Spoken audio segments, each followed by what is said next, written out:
Bueno, ¿cómo andan? Los saludo. eh, Como esta clase es asincrónica.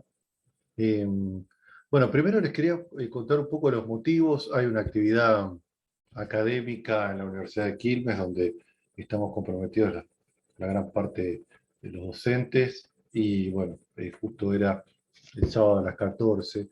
Entonces decidí, bueno, grabarles esta clase con algunos lineamientos. Ahora también por el grupo les voy a compartir el PowerPoint. Y ustedes tienen una serie de lecturas que, bueno, seguramente van a ir acompañando un poco esto que vamos a ir contando. Em, También luego les voy a enviar por el grupo de WhatsApp, les voy a enviar también em, la bibliografía para la clase que viene, donde vamos a trabajar la cuestión de análisis del discurso, ¿no? Eh, y vamos a ir viendo un poco, ya con vistas a la última clase, algunas reflexiones, algunos trabajos un poco más apuntados a las tesis de cada uno y cada una, y les voy a dar, digamos, las pautas del trabajo final como para eh, acreditar la materia. Así que bueno, eso como primera medida. Bueno, como cuestión que quiero remarcar, ¿no? Que me gustaría contarles ahora voy a compartir pantalla. Eh, ahí estamos compartiendo la pantalla. Lo que íbamos a meternos un poco en la clase de hoy es en la investigación cualitativa, ¿no? Y dentro de este gran paradigma que es la investigación cualitativa, ver algunas de las herramientas que nos permiten recoger información eh, para nuestras investigaciones. Cada una de esas herramientas metodológicas nos permite eh, hacernos de algún tipo de información, pero también son poco sensibles para otro tipo de datos que se nos podrían escapar de alguna manera, ¿no? Entonces, justamente cada una de las herramientas tiene que ver justamente con los temas y los problemas de investigación que cada uno de nosotras tengamos en mente, ¿no? Pero bueno, dentro de este paradigma más generalista que tiene el seminario, va un poco eh, esta cuestión de ver, bueno, todas estas herramientas y traten también de pensar, bueno, cuáles de estas herramientas les sería útil a ustedes para sus propios trabajos, ¿no? Bueno, como primera medida, eh, uno diría que la investigación cualitativa es una tradición dentro del campo de las ciencias sociales, ¿no? Que se construye a partir de la observación, a partir del análisis de los actores sociales en su propio territorio, en su propio contexto, ¿no? Justamente lo que busca esta tradición es tratar de aprender los sentidos, las lógicas, los intereses, la forma de ver el mundo, la cultura, ¿no? De esos propios eh, sujetos a través del propio lenguaje de esos actores, ¿no? Entonces, esto es una primera gran cuestión a tener en cuenta, sobre todo nos puede servir para empezar a pensar si efectivamente, bueno, cuáles son nuestras preocupaciones de investigación y si estas de alguna manera entran dentro de esa lógica, ¿no? Entonces acá nos interesan justamente las representaciones sociales, las cuestiones ideológicas, discursivas, identitarias, ¿no? Entonces estas cuestiones justamente nos interesan lo, eh, las representaciones que los sujetos hacen del mundo, ¿no? Por eso no es investigación cuantitativa, porque no estamos midiendo o cuantificando procesos, etcétera, sino que lo que estamos tratando de ver es la interpretación subjetiva de los propios actores, ¿no? Entonces, eso me parece que es fundamental para tener en cuenta como primer gran medida. Si decimos que justamente nos interesan los significados y las intenciones, ¿no? Para comprender eso tenemos justamente que insertarnos en las comunidades que vamos a trabajar, ¿no? Es decir, para poder de alguna manera entender el sentido de la acción social, justamente tenemos que compartir ese tipo o esos espacios, ¿no? Para justamente poder darle o entender el sentido que esos actores tienen, ¿no? Entonces, justamente eso también implica suspender un poco nuestro propio sentido común, nuestros juicios valorativos, etcétera, para justamente entrar a un nuevo marco de significaciones sin una lógica de juzgamiento, sino que con una lógica de aprehensión, ¿no? de aprender de eso, ¿no? Esto es fundamental. Esto, digamos, tiene una gran influencia en todo el paradigma antropológico, justamente que planteaba esto, bueno, cierto relativismo, es decir, plantear la posibilidad de hacer un trabajo de campo con otros sujetos que tienen distintas representaciones, distintos valores, distintas escalas culturales. Entonces, bueno, la cuestión no es comparar eso con lo que nosotros entendemos es lo correcto, sino que justamente tratar de situarlo dentro de ese propio marco de significación, ¿no? Entonces, eso me parece que es fundamental. Y esto justamente se logra a través de un trabajo prolongado, ¿no? En el campo, una, eh, una estancia lo suficientemente larga como para justamente empezar a poder aprender todas esas lógicas culturales subjetivas, ¿no? Eh, Eso es justamente lo que la impronta un poco que la antropología le da a las ciencias sociales, esta lógica de los largos trabajos de campo, ¿no? Que está un poco en el libro que les compartí, de El salvaje metropolitano, que está, es un libro muy interesante.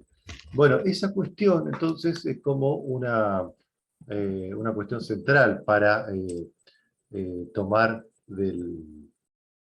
eh, del trabajo de campo, ¿no? Es decir, la posibilidad de un estadio prolongado que me permita a mí alejarme un poco de mis propias concepciones y acercarme a las concepciones de esos otros sujetos, individuos, grupos, organizaciones, bueno, lo que uno fuera a trabajar, ¿no? Un poco tomando un poco esa cuestión de la etnografía como, como momento clave o como concepto clave también de la metodología de la antropología, ¿no? Entonces eso me parece que es también fundamental.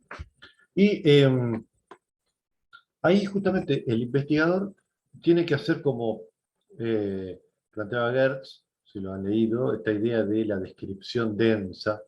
La descripción densa en el sentido de que el investigador trata de describir los hechos sociales, las lógicas, ¿no? Y inscribirlo dentro de una estructura de sentido. O sea que tiene un trabajo explicativo también de fondo de esa cultura o de esas representaciones, actores que queremos ver, ¿no? Y entonces, a través de toda de esta cuestión, de esta metodología, también podemos pensar del paradigma cualitativo que vamos a justamente a poder explicar o entender justamente las lógicas de acción de los distintos sujetos, ¿no? El método cualitativo tiene, digamos, algunas fortalezas que son sumamente importantes, ¿no? Que tienen que ver con que eh, nos permite profundizar, describir en profundidad, explicar las situaciones quizás más, hasta más macro, si que se quiere, pero aplicadas a contextos locales, ¿no?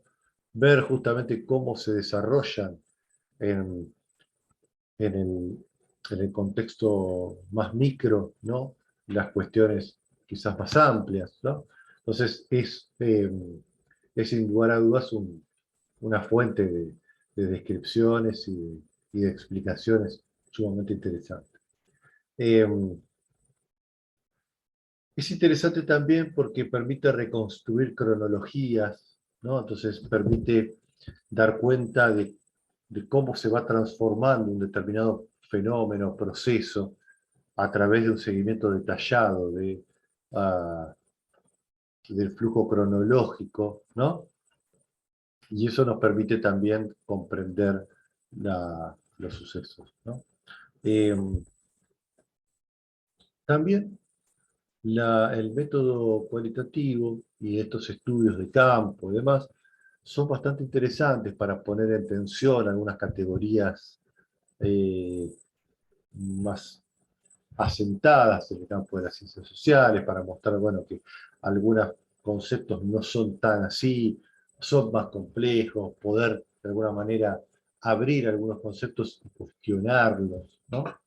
Eh, Justamente porque al analizar en detalle una experiencia, uno, bueno, puede decir justamente, eh, puede mostrar la complejidad de lo social, ¿no? Eh,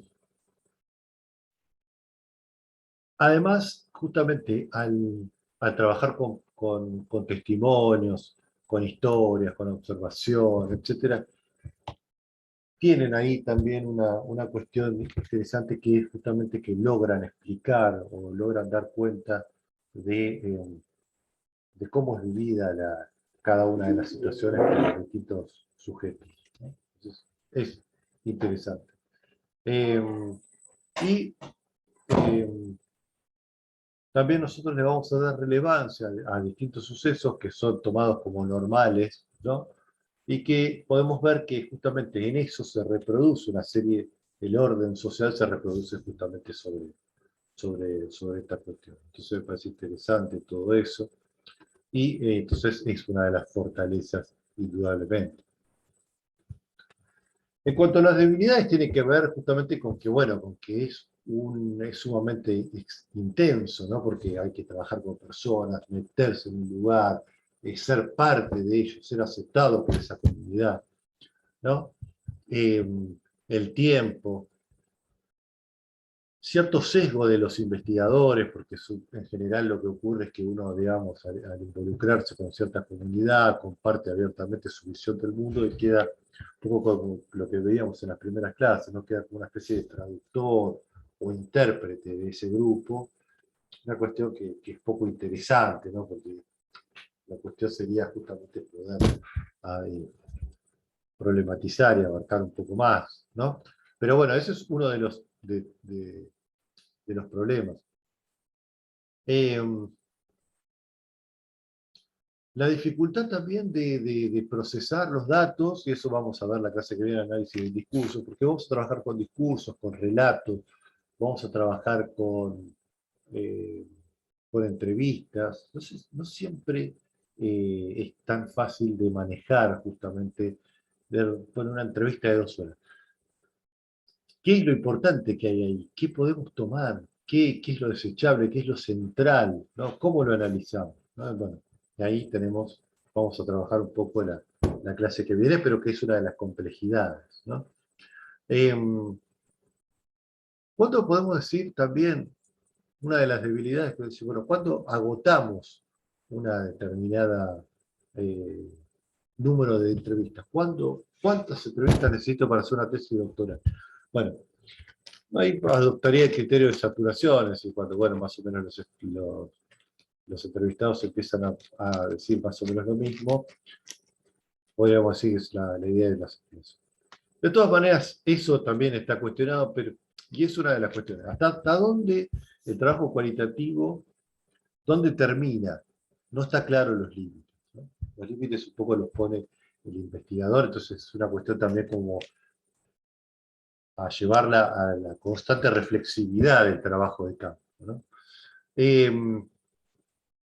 Tenemos también la generalización de los resultados, ¿no? Entonces, es decir, esto lo hemos visto también en algunos temas. ¿Sí? Nosotros analizamos un caso particular, nos metemos a fondo con esa comunidad, con ese barrio, con esa escuela, bueno, con ese grupo, con ese sindicato, con ese partido, con esa cultura, etcétera. Bueno, ¿se puede generalizar esos datos o solamente son para eso? Bueno, se puede generalizar, pero hay que tener justamente hay que construir los puentes que nos permitan pensar que esa estrategia es un caso eh, utilitario, como veía la clase pasada, ¿no? Es decir, no es el caso intrínseco, sino que es la idea de que el caso ese nos permita hablar de otra cuestión más amplia, ¿no? Y después, bueno, como trabajamos con personas, como trabajamos con, con, eh, con personas que nos dan su confianza, que nos dan su testimonio, bueno, está también esta cuestión, bueno, cómo se va a utilizar esa información, ¿no?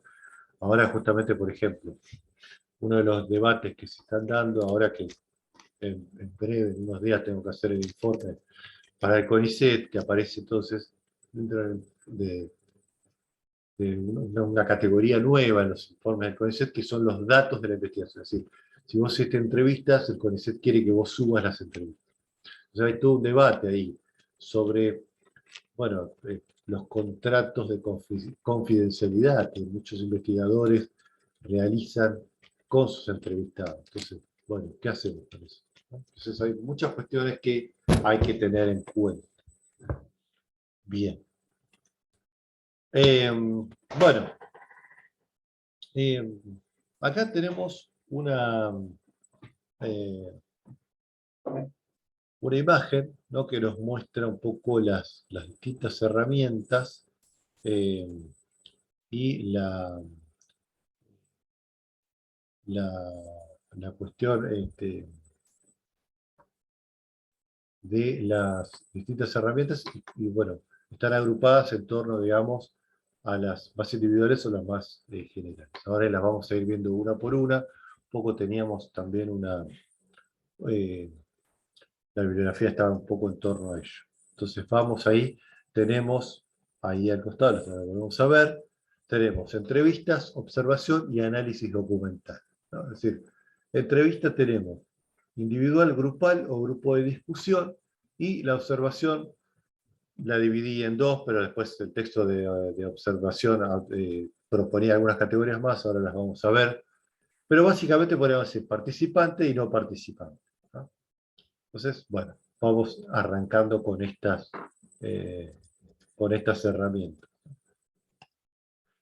Eh, la entrevista, digamos que en general hay de distintos tipos, pero vamos a pensarla semiestructurada. Hay algunas que o es más tipo cuestionario, otra que es directamente abierta, ¿no? Pero que, digamos, nunca es una entrevista abierta completamente, sino que, bueno, que justamente las entrevistas semiestructuradas nos permiten, eh, bueno, ir con algunos tópicos para tomar, para, para trabajar con esos entrevistados, pero no es un cuestionario cerrado. O sea, nos permite escuchar, nos permite que esa persona nos cuente abiertamente qué fue pasando, ¿no? Entonces, algunas cuestiones, ¿no? Como que es importante, y esto no hay un método, sino que tiene que ver un poco también el manejo que pueda tener el investigador, eh, digamos, para entrar en confianza, para hacer que esa persona que estamos entrevistando se sienta cómoda, sobre todo que pueda decir, digamos, que no diga lo políticamente correcto, sino que diga lo que verdaderamente pasó, piensa, que cuente su verdadera experiencia o mirada, ¿no? Que eso me parece que es clave. y que tiene que ver justamente con esto. En general, todas las metodologías, todas las herramientas cualitativas tienen el riesgo de contaminar, entre comillas, la producción de información. Es decir, cómo se contamina la producción de la información.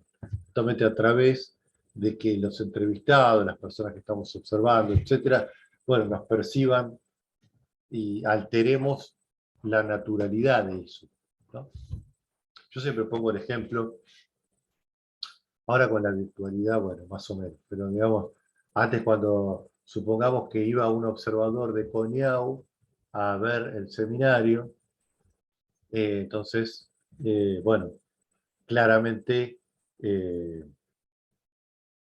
iba a contaminar lo que pasaba, lo que pasa realmente en el seminario. Seguramente los estudiantes ese día asistirían con todos los textos leídos, nos dirigiríamos de una determinada forma, respetaríamos algunas cuestiones de etiqueta que en general somos más laxos,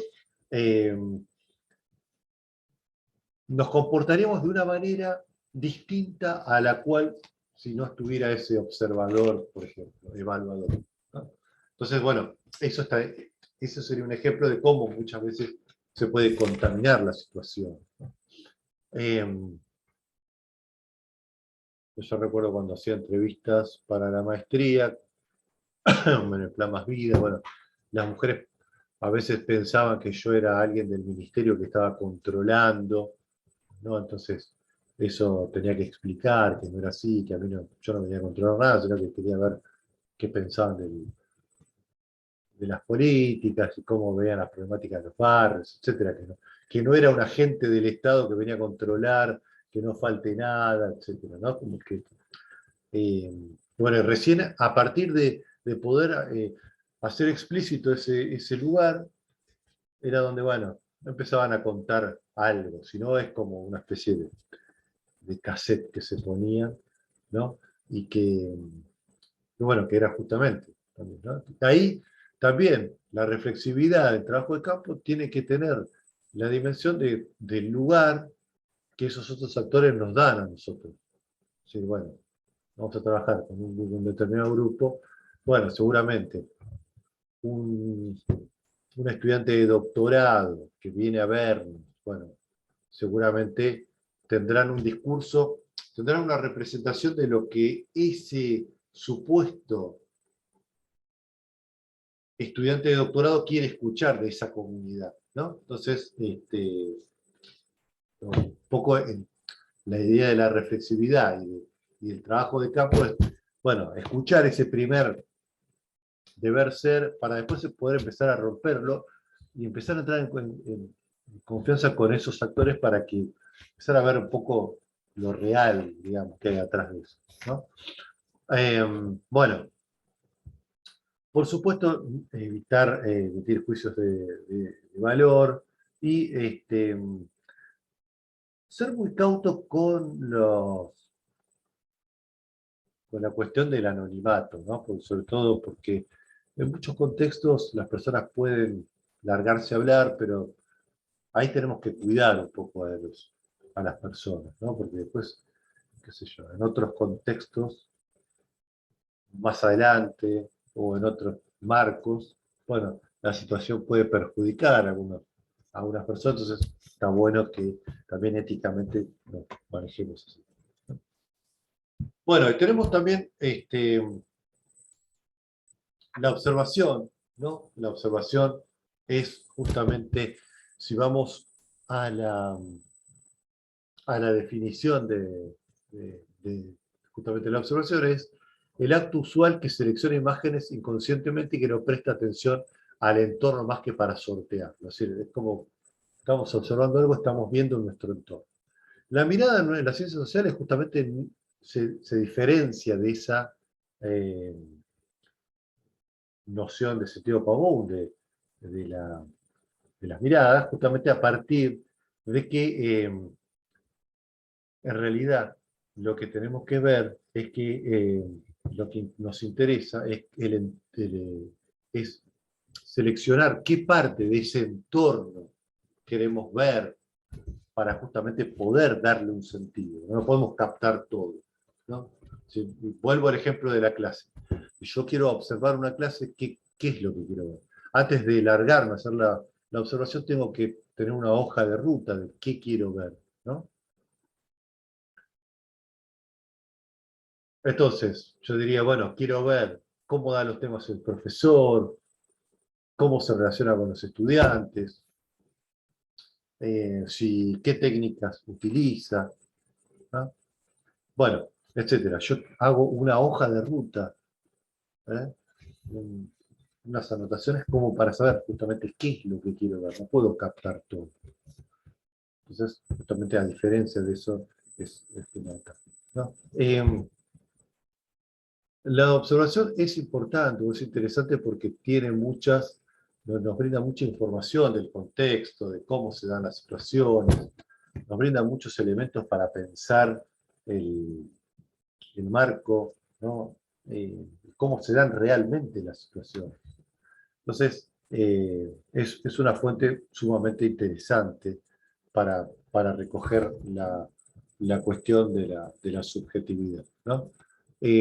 Y porque además nos pone a los sujetos en su propio contexto a resolverlas y nos permite ver cómo se resuelven las cuestiones eh, de todo el tiempo, digamos, ¿no? Las cuestiones bueno, de todos los días y qué es lo que se pone en juego ahí en esa interacción social, que es un poco lo que nos interesa recoger, ¿no? Entonces, eso es sumamente importante. Por otro lado, nos parece que la, la observación también tiene que ser muy cuidadosa, sobre todo con esta cuestión de la no contaminación, insisto, ¿no? Porque justamente vamos a ser algo ajeno a ese espacio donde vamos a, a situarnos. Entonces, justamente eso es un poco el gran desafío, ¿no? Poder corrernos de, de ese lugar, ¿no? Y, bueno, pasar lo más desapercibido posible.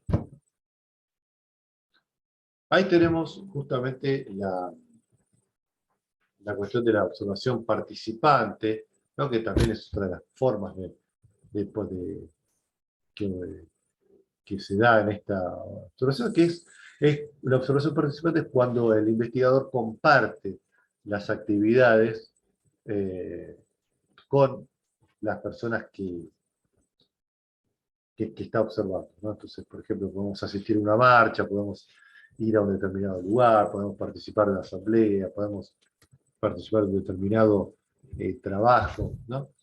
Y eso está bueno porque nos permite, de alguna manera, eh, al hacer lo que hacen esos sujetos que queremos, con los que queremos trabajar, nos permite también tener otro acercamiento a la cuestión, ¿no? Me parece que es sumamente importante eh, y es una de las cuestiones interesantes como para tener en cuenta a la hora de pensar, ¿no? Después, ahí el texto habla de distintos grados de participación dentro de la observación participante.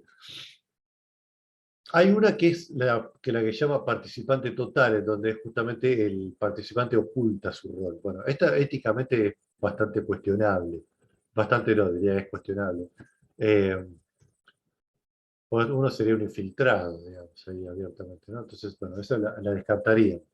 Eh, lo cierto es que ahí tenemos distintos grados de participación, mayor y menor, ¿no? Eh, pero que bueno, que tiene que ver con en qué medida creemos que hacer lo que hacen nosotros nos permite acceder al lugar del otro, ¿no? Bueno, acá hay un montón de situaciones, ¿no? Como para contener y para trabajar, ¿no? Pero hemos discutido mucho en otros grupos de investigación, por ejemplo, eh, recuerdo algunos debates sobre algunas etnografías, por ejemplo, de los carreros, y entonces alguien decía, bueno, sí, que se subía al carro con el carrero para ver, de alguna manera, lo que era ese trabajo y todo lo que conlleva justamente esa actividad.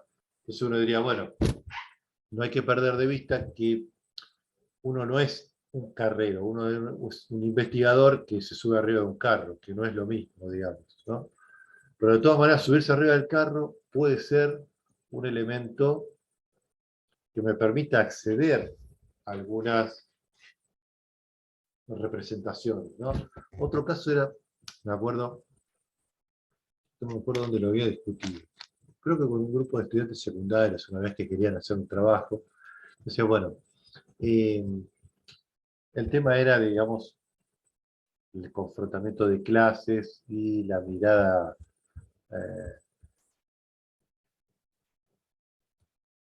crítica o una mirada crítica de las, bueno, de los conflictos sociales urbanos, ¿no? Entonces decía, bueno, yo voy a parar una esquina a lavar vidrios, ¿no? Y justamente como una forma de aprender también cierta violencia de clase eh, hacia esos sujetos. Bueno, puede ser interesante como para vivirlo, digamos, en carne propia, pero uno no sería, no tendría las necesidades que hacen que una persona haga ese trabajo, ¿no? Entonces uno lo haría para recabar algunos datos, entonces uno supone que recibiría algunos insultos de algunos automovilistas, situaciones así, que le permitirían tener algún tipo como de mapa de cómo se construye esa violencia simbólica, pero en el fondo uno no lo afectaría porque no estaría obligado a hacer eso para subsistir, ¿no? Sería justamente el verdadero. Bueno, no tengo de todo claro si es útil o no. Puede serlo, en todo caso, son metodologías en las cuales la inventiva del, justamente bueno, del investigador están como muy a flor de piel y son es interesante justamente la inventiva que pueda tener el investigador, ¿no? Bueno, por otro lado, entonces, tenemos una... a ver, espérenme un segundito. Ahí estamos. Estamos grabando la clase. Eh, Quería chequear eso, a ver si se me había dejado de grabar. Bueno, tenemos entonces estas lógicas, están muy bien explicadas en el capítulo de la observación del participante. El trabajo de campo, un poco como la observación, como las entrevistas, más, ¿qué es lo que quiero registrar? Esto es clave, digamos, ¿no? Actores, sujetos, lo que dicen, lo que hacen, los gestos, los conflictos, lo emocional, cómo cuentan esa actividad, ¿no? Cómo se posicionan, qué conflictos puede haber, ¿no? Entonces ahí tenemos un poco, justamente, cada trabajo de campo tiene que tener como una preparación, ¿no? Tengo que pensarlo, ¿no? Bueno, las ventajas justamente de estos trabajos de campo es justamente que nos permite acceder en tiempo real a cómo suceden las cosas, ¿no? Y eso es importante. Eh, También hay una cosa contrastativa, de contrastación, que nos permite pensar que justamente esta, presenciar nosotros mismos estas situaciones nos permite acceder a cuestiones eh, que hasta ahora solo estaban en algunos textos, en alguien que lo contaba, en algunos libros, etc. Ahora nosotros mismos vamos a poder explicar eso, ¿no? Eh, y fundamentalmente las desventajas tienen que ver eh, con cierta descontextualización que puede haber, ¿no? Porque yo llego en un determinado momento, no tengo el mapa anterior, la cuestión está reactiva, y esta cuestión del distanciamiento, ¿no? Que hay que tener constantemente el ojo puesto, es decir, eh, a veces simpatizamos fuertemente con estos sujetos y bueno, a veces no, las cosas no son tan, no podemos como despegarnos y hacer un análisis crítico de eso, ¿no? Bueno, otro de los textos y otra de las herramientas es la historia de vida, ¿no? La historia de vida es interesante porque es una metodología de cómo a través de una entrevista larga, ¿no? Abierta, uno puede ir viendo cómo se dan distintos procesos históricos, pero cómo repercuten y cómo se reconstruyen a la luz de un testimonio, ¿no?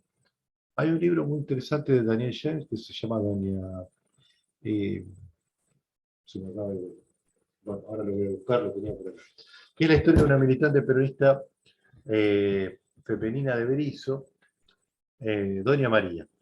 Eh, entonces analiza, digamos, todo el surgimiento del peronismo, la proscripción, la dictadura, el regreso a la democracia a través de los ojos y de la vida de una militante política de Berisso. Un texto muy interesante,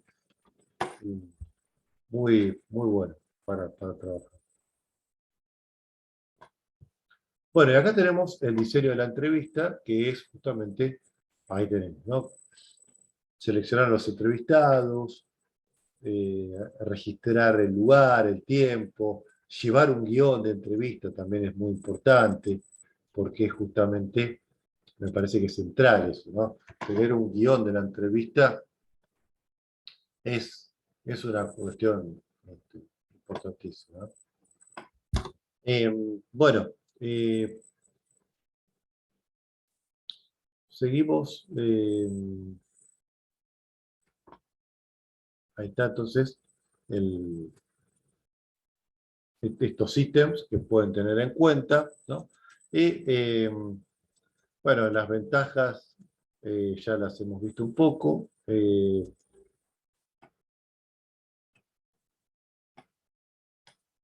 Y vamos a esta cuestión que son las entrevistas grupales y los focus group o grupos de discusión. Son dos formas de entrevistas grupales que las denominadas entrevistas grupales, lo que se busca es potenciar los recuerdos, animar a las personas a hablar. Entonces yo junto a algunos y analizamos experiencias. Entonces, ¿te acordás de tal cosa? Sí, como pasaba acá. ¿Te acordás de aquel momento? Bueno, de alguna manera se genera una conversación colectiva que permite recuperar un montón de cuestiones, ¿no? Y el grupo de discusión, el focus group, me gusta darlo porque durante el macrismo, en algún momento se decía que el focus group era la fuente de la verdad, ¿no? O sea, bueno, hacen un focus group y saben lo que la gente quiere, ¿no? Bueno, esto es, obviamente el focus group es una metodología interesante, que sobre todo se usaba mucho en marketing, que tenía que ver con, a diferencia de la entrevista grupal, se toman grupos heterogéneos, ¿no? ¿Por qué se toma un grupo heterogéneo? Porque yo quiero ver el problema de distintas aristas, ¿no? Entonces se supone, bueno, vamos a probar, ¿qué les parece determinado auto? Entonces hacían un grupo de discusión con un pibe más joven, con una persona con familia, con una mujer, bueno, con distintos consumidores de ese auto, para ver cómo lo enfocaba cada uno, ¿no? Y que lo que interesa ahí, digamos, es la confrontación de perspectivas, ¿no? Entonces, a partir de ahí, poder, de alguna manera, sacarlo con la información en común y también las cuestiones en conflicto, ¿no? Entonces, por ejemplo, se hace mucho con determinados perfiles políticos, ¿no? ¿Qué opina la gente, distintas personas de un determinado perfil político? Entonces lo ponen a discutir y a partir de ahí, digamos, tratan de sacar potencialidades y debilidades de los personajes políticos, ¿no? Entonces, bueno, a determinado sector habrá que hablarle un poco más de esto, al otro de otro. Bueno, por eso tuvo como mucho auge. Pero como metodología es interesante porque permite recabar mucha información. Bien. Y después también tenemos justamente el análisis documental, que es un poco la búsqueda de registros simbólicos, pero que en realidad, por ejemplo, periódicos anteriores, fuentes documentales, etcétera, pero que la gran cuestión ahí es que son fuentes que no fueron hechas para nuestra investigación, sino que fueron hechas con otro criterio. Un documento de un movimiento, de un partido político fue hecho para dar respuesta a una determinada coyuntura en un determinado contexto histórico. No fue hecho para nosotros, ¿no? Entonces, digamos, nos vamos a enfrentar a un montón de cuestiones que justamente que no son documentos producidos por el autor como si los otros, las otras fuentes, ¿no? Bueno, eh, no voy a abundar mucho en esto porque ahí tienen, les voy a dejar esto, eh, pero sí, eh, me parece que las fuentes documentales son interesantes porque nos permiten guardar la historicidad. Es decir, cuando ustedes toman un documento del año 50, ustedes acceden al lenguaje y a la representación del mundo del año 50. Cuando ustedes entrevistan a algún actor político, supongamos, hoy, que estuvo hace 30 años en algo, en realidad lo que van a recoger es la representación que él quiere de lo que hizo hace 30 años. El análisis, el documento nos cristaliza la visión del mundo de esos sujetos en un determinado contexto. Por eso es interesante. Bueno, tenemos entonces algunas cuestiones de análisis del discurso que vamos a ver la clase que viene, pero les podría decir que todo texto tiene, digamos, una cuestión explícita e implícita, o manifiesta y latente. Perdón.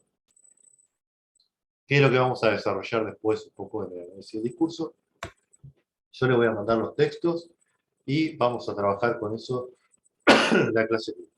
Así que, bueno, tienen la bibliografía, les voy a mandar esta presentación para completar también, y les voy a mandar después la bibliografía para el análisis del discurso. Porque nosotros vamos a recabar información a través de entrevistas, observaciones, etcétera. ¿Qué es discurso? Bueno, ¿y qué hacemos con todo eso? ¿Cómo lo analizamos? Bueno, vamos a ver distintos ejemplos y a ver si podemos trabajar sobre eso. Bueno, usamos, díganme qué les pareció la clase, si se entendió y demás, y eh, lo vamos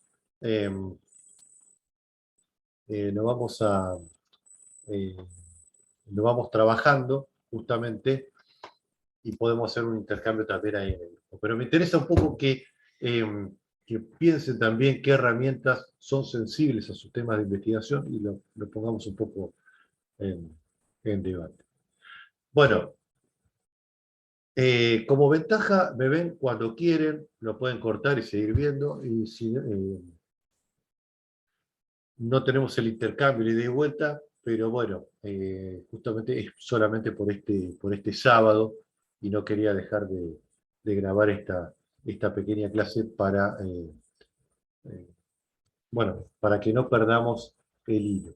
Y, insisto con esto, vamos a trabajar la clase que viene con análisis del discurso. Es un tema que a mí me parece muy interesante, que en realidad les va a interesar a todos, porque todos hacemos análisis del discurso, sea con entrevistas, sea con cualquier tipo de fuente, vamos a hacer análisis del discurso. Así que les voy a mandar entonces también después la bibliografía para la próxima clase. Así que bueno, les mando un saludo, les pido disculpas, pero bueno, por esta actividad que no pudimos evitar. Así que, bueno, les voy a mandar ahora directamente esto en un link de YouTube para que lo puedan ver cómodamente en cualquier dispositivo. Así que bueno, les mando un abrazo grande y nos vemos virtualmente en 15 días, y cualquier cosa me van escribiendo también por el grupo de WhatsApp. Así que bueno, muchos saludos, ahí meto la mano en la pantalla. Un abrazo grande.